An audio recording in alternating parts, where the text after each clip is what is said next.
Bonjour et bienvenue dans cette vidéo de montage du Sweat Maria. Donc le Sweat Maria est proposé avec deux versions. Une version A tout en maille où les pièces dos, haut, devant, haut sont en maille et où on a une pièce pour le col.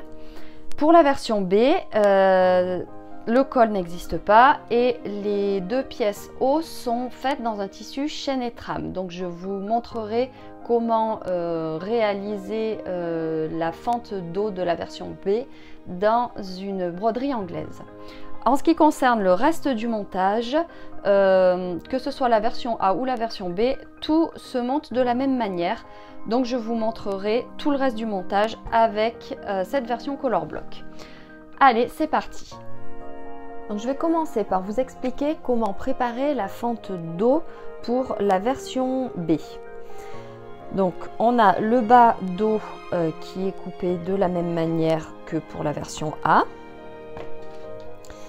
Par contre, la pièce dos haut, dans le cas de la version B, n'est pas coupée au pli, elle est coupée en deux. Donc là, j'ai décidé de poser le biais de manière invisible. Donc pour ça, j'ai rajouté 1 cm de marge de couture au milieu dos. Pour ça, vous aurez aussi besoin donc de biais. Vous voyez que j'ai déjà plié, repassé. Soit d'un petit morceau de tissu de 6 cm par 3 pour créer la bride. À la place de la bride, vous pouvez aussi utiliser un petit élastique et donc d'un petit bouton. Donc dans un premier temps, je vais vous montrer comment poser le biais de manière invisible. Donc quand on pose un biais invisible, l'idée est de le poser dans la marge de couture là qu'on a rajouté et ensuite de rabattre tout ça vers l'envers du tissu. Donc là j'ai fait rajouter 1 cm de marge de couture parce que ça correspond à la largeur du biais standard du commerce. Un biais standard du commerce, vous voyez, il fait 2 cm quand il est replié comme ça, donc 4 cm quand c'est déplié complètement. Quand on le replie de cette manière, 2 cm, et quand on le replie encore, on a 1 cm qui correspond à notre centimètre de marge de couture. Donc là, on place le tissu endroit vers nous. On plie le biais en deux. Donc là, je vais me rapprocher pour que vous voyez. De telle sorte qu'un des côtés du biais soit un petit peu plus large que l'autre. Donc là, vous voyez, la partie du biais dessous est 1 mm plus large que celle du dessus. Donc là, on va poser le biais. On va déplier notre biais. Hop, complètement. Et on va poser le biais endroit contre endroit. Le bord du côté le plus court, donc ça c'est la partie qui fait 1 mm de moins, contre le bord du tissu. Hop. Donc j'épingle le début. Et on va coudre. On va piquer dans le pli, là, dans le sillon, en mettant bien le biais bord à bord. Allez, c'est parti. J'ai donc réalisé ma ligne de couture là qui fixe mon biais endroit contre les pièces dos haut. J'ai fait ça pour les deux pièces. Donc maintenant, ce que je fais, c'est que je replie cette partie là du biais. Je fais pareil pour l'autre pièce. Hop, je replie mon biais. Et là, je vais placer les pièces endroit contre endroit. Donc le biais est endroit contre endroit et mes pièces dos sont endroit contre endroit. Hop, j'aligne de manière précise. Voilà.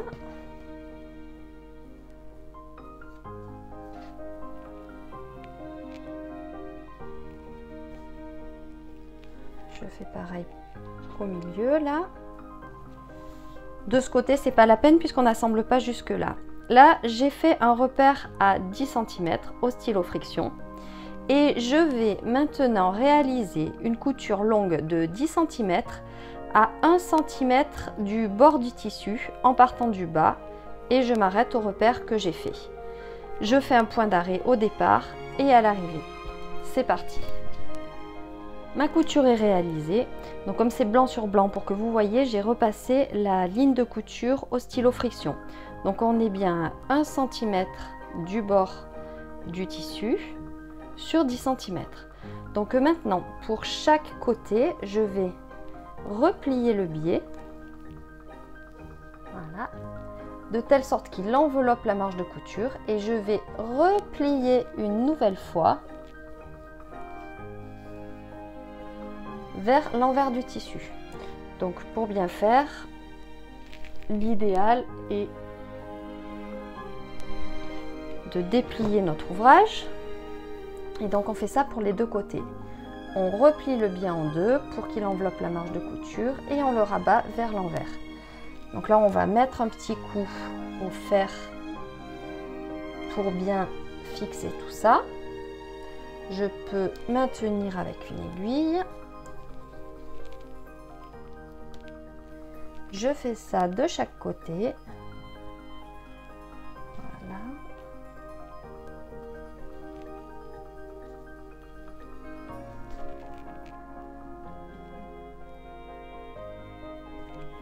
Voilà, donc on va écraser au fer et une fois qu'on a repassé l'ouvrage sur l'endroit de chaque biais, donc sur l'envers de l'ouvrage, on va réaliser une piqûre nervure, c'est-à-dire une piqûre au ras là de la pliure du biais.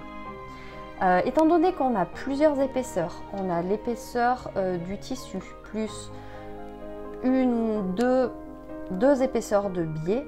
Moi, ce que je fais, c'est que j'allonge la longueur du point pour faciliter la couture. Donc, en temps normal, j'ai des points qui font 2 mm à 2 mm et demi de long. Quand il y a des épaisseurs, j'allonge entre 3 et 3,5 mm. Donc, c'est parti, je vais réaliser les piqûres nervures. Mes piqûres nervures sont réalisées. La fente dos est faite pour la version B. On va maintenant pouvoir assembler les pièces du dos, donc pièces dos haut et pièces dos bas, de la même manière que pour le sweat color block, donc la version A. Et c'est ce que je vais vous montrer maintenant. Donc première étape, je vais assembler les deux pièces du dos. Donc on va positionner ces deux pièces endroit contre endroit en faisant correspondre donc le repère milieu et en faisant arriver l'extrémité de la pièce bas dos au niveau de cet angle là qui est formé entre, vous voyez, le début de l'emmanchure et le début de ma courbe. Donc je fais bien correspondre le début de mon bas dos à cet angle-là. Hop, je mets endroit contre endroit. Je repère mes milieux. Donc là, mes milieux, je les ai crantés à peine. Si vous préférez ne pas cranter, vous pouvez repérer tous les crans à l'aide d'épingles. Ça évite de couper et si votre maille a tendance à s'effilocher, ça évitera les petits accidents. Donc je continue ici, je repère mes extrémités, l'extrémité du bas dos, l'extrémité du bas dos avec l'angle formé par la courbe et le début de l'emmanchure de la pièce dos haut. Et donc c'est parti pour la couture. Donc votre couture doit faire 7 mm et elle doit vraiment bien commencer, vous voyez, au milieu là de votre pièce dos bas et vous allez la poursuivre.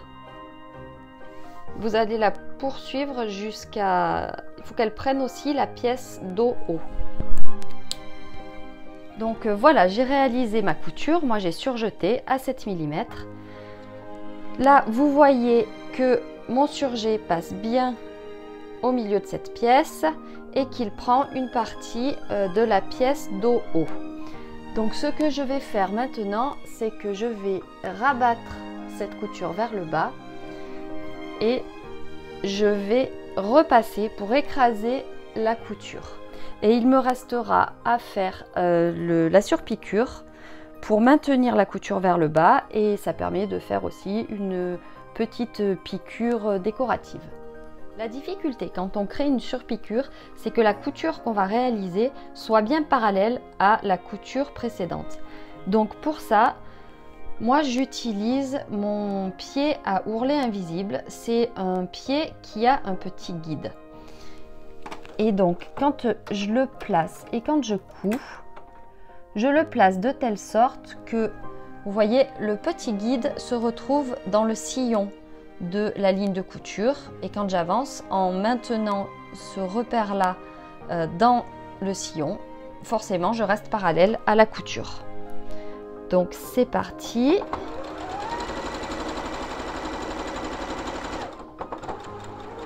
On va doucement.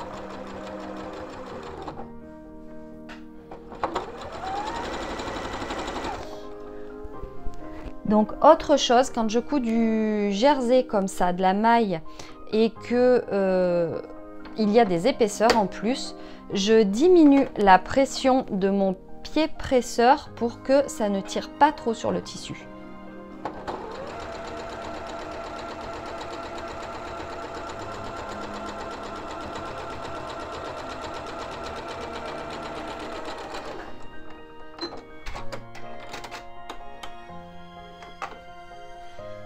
Et donc voilà, une jolie surpiqûre bien parallèle à ma couture précédente. Donc voilà, ma surpiqûre est faite. J'ai surpiqué moi à 3 mm. Donc c'est une étape qui est optionnelle, mais elle permet tout de même d'obtenir des résultats, des jolies finitions. Donc mon dos est assemblé, je vais maintenant passer à l'assemblage du devant. On commence par assembler les devants côtés, donc il y a deux pièces, au devant bas. Donc vous voyez, j'en ai déjà assemblé un. Il faut positionner la pièce devant côté sur la pièce devant bas en faisant correspondre bien, hop, la pointe. Et vous voyez les courbes des deux pièces sont les mêmes. Et on fait arriver le bout, l'extrémité de la pièce devant côté au niveau de, sur votre patron, il y a une ligne repère de montage, repère de couture. Donc on fait arriver le bout de la pièce devant côté à cet endroit-là. Et on surjette. Ça y est, j'ai assemblé mes devant côté à mon devant bas. J'ai assemblé au surjet, à la surjeteuse. Donc là, il me reste à rabattre la couture vers le bas et à repasser. Et là, j'ai fait exprès, il y a une couture qui a été repassée et l'autre non. Et vous voyez clairement que la partie qui est repassée est beaucoup plus régulière et c'est ce qui va nous permettre d'obtenir de jolies finitions. Donc je vous engage vraiment, si vous ne le faites pas, à vraiment toujours repasser vos coutures. Mes coutures sont repassées. Alors vous voyez qu'il y a un léger bombé, c'est pas vraiment droit et c'est normal car c'est dans cette découpe là que se cache la pince poitrine du modèle.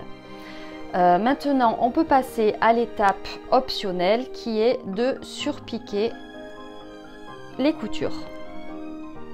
Il nous reste maintenant à assembler le devant haut à ce qu'on vient de monter. Donc c'est la partie la plus délicate. Donc elle se fait un côté à la fois. Donc déjà, il faut repérer, vous voyez, le milieu de la pointe. Donc j'utilise le stylo friction et vous faites bien aller le repère sur 1 cm. Donc cette marque là, vu que c'est du stylo friction, elle s'efface ensuite à la chaleur. Il vous faut aussi cranter cette pointe, mais vraiment pas beaucoup, pas pas plus en tout cas que les 7 mm de marge de couture. Et vous allez comprendre au moment de la couture pourquoi je fais ça. En ce qui concerne le positionnement des pièces, donc vous avez un repère de montage, donc moi j'ai cranté et qu'on va assembler. On va le faire correspondre à la ligne de couture là, la ligne d'assemblage des pièces devant-bas et devant-côté. Une petite épingle pour maintenir. Et là, hop, je place ma pièce et vous voyez que la pointe dépasse, ce qui est tout à fait normal puisque c'est la valeur de la marge de couture. Donc là, j'épingle aussi de ce côté. Et on va placer le haut. Donc le haut, c'est pareil que pour le dos. Sur la pièce haut, vous avez une partie de l'emmanchure et vous avez ensuite la courbe du devant, de l'empiècement devant. Il va falloir faire arriver l'extrémité de la pièce devant-côté au niveau de la cassure créée par l'emmanchure et la courbe du devant. Et donc là aussi, hop, une petite épingle. Et donc là maintenant, on va surjeter le cran. Vous allez comprendre à quoi il sert. On va surjeter en fait en rabattant le côté là et en prenant notre pointe, puis ensuite hop, la partie du devant bas et devant côté. C'est parti. Voilà la partie délicate. Donc j'ai ma pointe devant haut qui correspond à la pointe devant bas avec, vous voyez, le petit cran là de la valeur de la marge de couture, 7 mm maximum. Donc je rabats le côté opposé pour pas le prendre dans ma couture. Donc vous voyez, j'ai du mal à le prendre, voilà. Vous le voyez là. Et maintenant, je vais commencer la couture au niveau de la pointe en faisant bien attention de ne pas prendre le côté opposé et je poursuis. Ma première couture est faite pour le premier côté. Vous voyez, hop, la pointe qui dépasse. Et donc maintenant, je vais placer pour le second côté. Donc je rabats la pointe. Je fais correspondre mon cran de montage à la couture d'assemblage en face.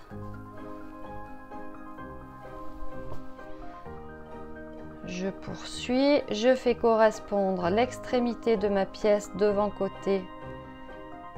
Je la fais arriver à la cassure entre l'emmanchure et la courbe.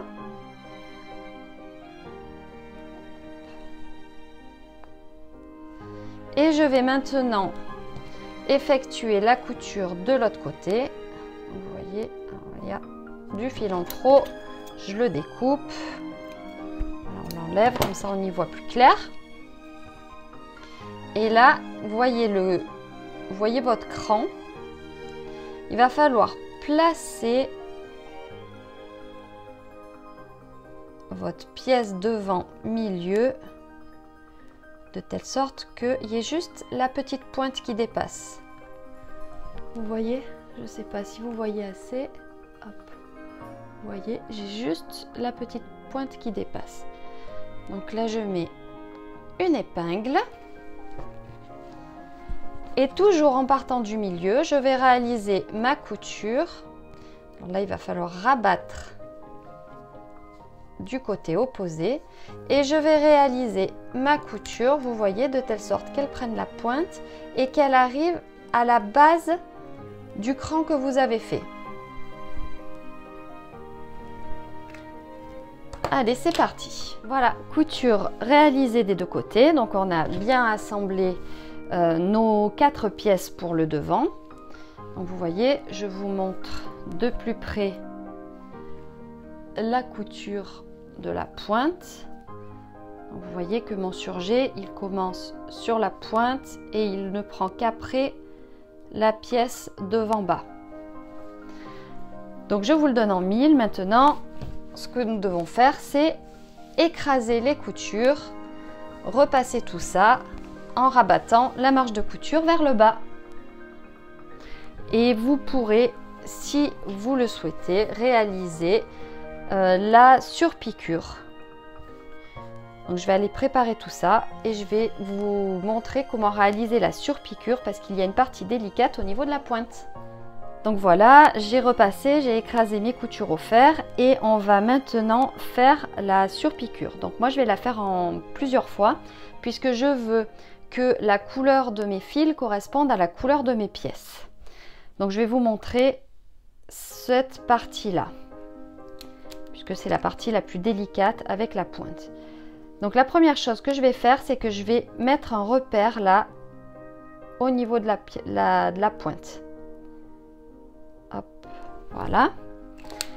Et ce repère va m'être utile quand je vais surpiquer puisqu'en fait c'est à cet endroit-là, je vais piquer jusqu'au repère et c'est à cet endroit-là que je vais tourner ma pièce pour poursuivre la surpiqûre. Donc c'est parti, voilà, j'ai positionné ma pièce avec le guide du pied dans le sillon. Hop, je fais un point d'arrêt et j'avance tout doucement.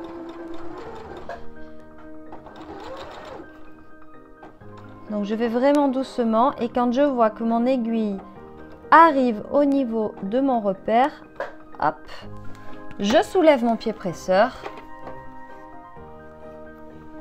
Bon, là on a un petit nœud qui s'est créé. On va couper ça. Qu'est-ce que c'est que cette histoire?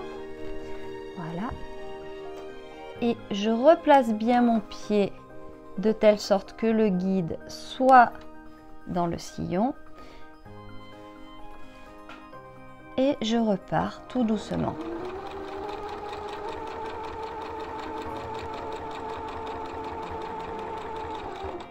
Je vais doucement. Quand j'arrive à la limite, hop, un petit point d'arrêt.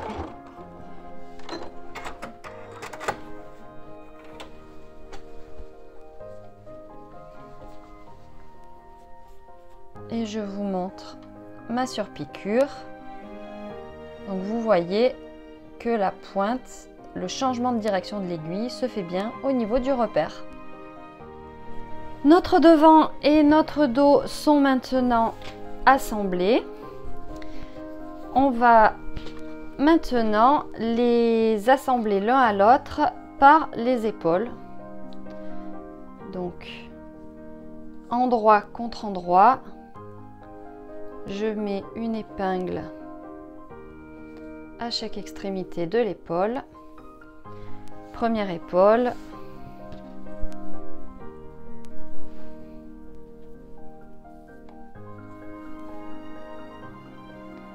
Et la seconde épaule.